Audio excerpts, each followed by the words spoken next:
over in July, and police say he was doing 105 in a 55-mile-per-hour zone. The Nats will only say that he's cooperating with authorities, and they have no further comment as it's an ongoing legal matter. Kelly Azair is at the courthouse. If there is any update during the show, we'll, of course, check in with her live and get the latest on that. Allison? More Montgomery County students have come forward accusing a substitute teacher of sex abuse. Now, that teacher is Jose Pineda. He's already under arrest. He's facing charges for allegedly abusing 4 children. Now, the school district is under fire from parents and police, and they say school leaders waited too long to act. Jennifer, say your last name for me. Alvaro is a Montgomery County parent, and she is also a licensed social worker and a sex offender person who works with sex offenders. Tell me your title exactly so I don't get it wrong before we start to talk. I'm a licensed clinical social worker and a certified sex offender treatment provider. Treatment provider. Okay, so as a parent, let's put that hat on first. How did this play out for you as a parent, getting this letter, and when did it come? And what is troubling, if anything, about how this did play out for you? The troubling aspect of how this played out is that the school system over the past 3 years has had over a dozen arrests of employees and contractors for sexually abusing students and staff. And so when this came out, and the fact that the media had to break the story and the media had to inform parents that their children had been in danger and could potentially still be in danger, was extremely disappointing, and it was dismaying. What's the time frame here? And what did they say about any delay in letting parents know? I'm not too clear on the time frame. Which might be a problem. Correct. In its own right. That is a problem. Right. I do know that they said they hadn't come forward sooner to all parents because they said it was an isolated incident, which I don't know how they can say that without notifying parents and kids in all the schools where any of these people have been.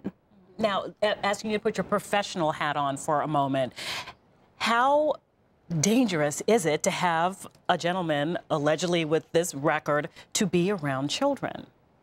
It's extremely dangerous. It's very concerning. The school system has had an opportunity for a very long time to put prevention efforts in place to make sure that they're screening employees, to make sure that they're adequately training parents, staff, and students about how to recognize signs that children may be in danger, signs that somebody may not be a safe person, and they've refused to take those steps. And they've left our children in danger.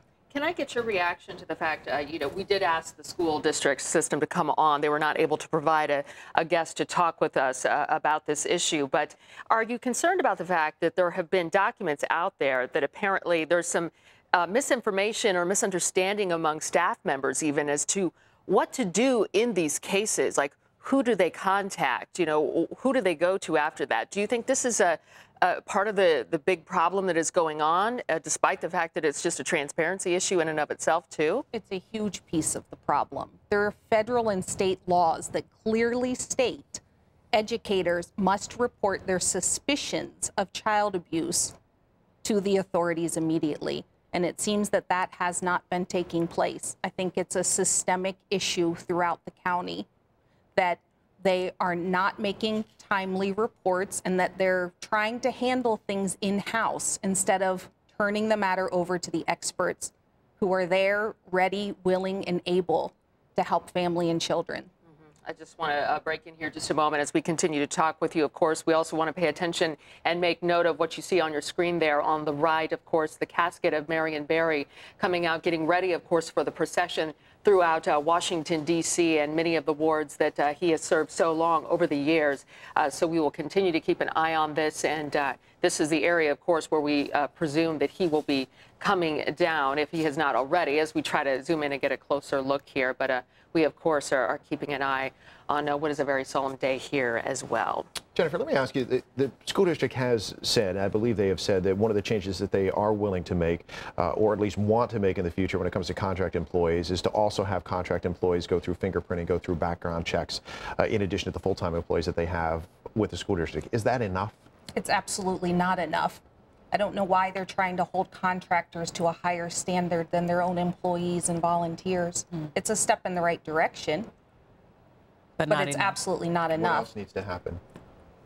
People need to realize that background checks are an important but small piece of the puzzle, that the school system only recently started conducting Child Protective Service background checks on employees sometime in the last year.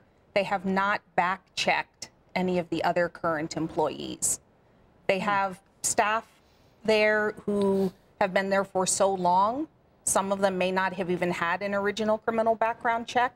And if you look at the cases that have come to light over the past 3 years, they have knowledge that they have some people with findings of child abuse by Child Protective Services, and they have left convicted sex offenders on the payroll. There was recently a case where one of the men who had been peeping on students at Hoover, arrested, convicted, was left on the payroll. They just transferred him to a different department. So even if they did the background checks they're saying they should do on all employees and volunteers, the implication the school system wants us to take away is that's making the schools safe. Why are they leaving some of their known offenders on the payroll?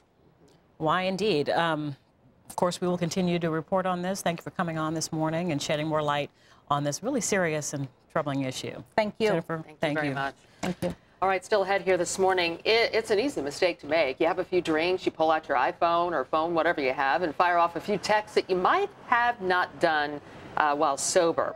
We've all been there, perhaps, but now a local woman has created a new app that will let you take those texts back.